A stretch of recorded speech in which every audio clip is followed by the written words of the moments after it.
lung set hin kho iman sungin no ma lai tol kaleng khapo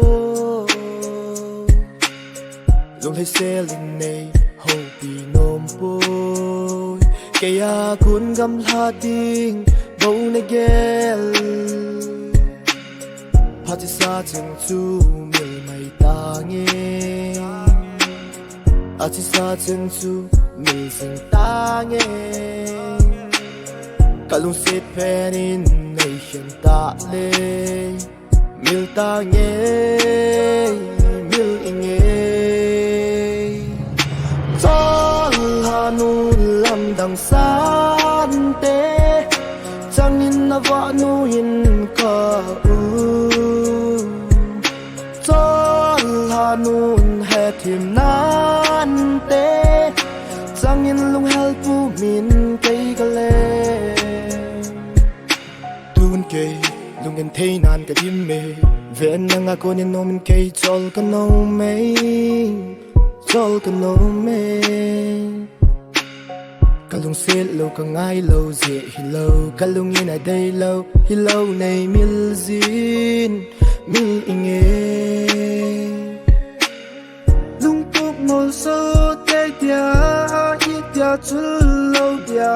a kum kwa pa khom dia na se chang tu na mol tai nung lam hai lo ding a chena hi ta le bang than ti lo adang say ding dang kan nei boy chol hanu lam dang san te changin na wa nu in ka u chol hanu he thim nan te changin lung hel pu min kai ka le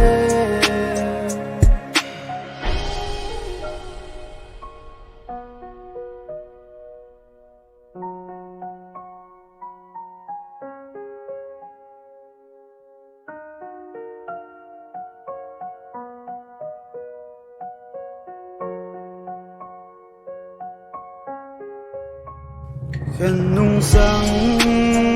khi sông hẹn ngu con nó mê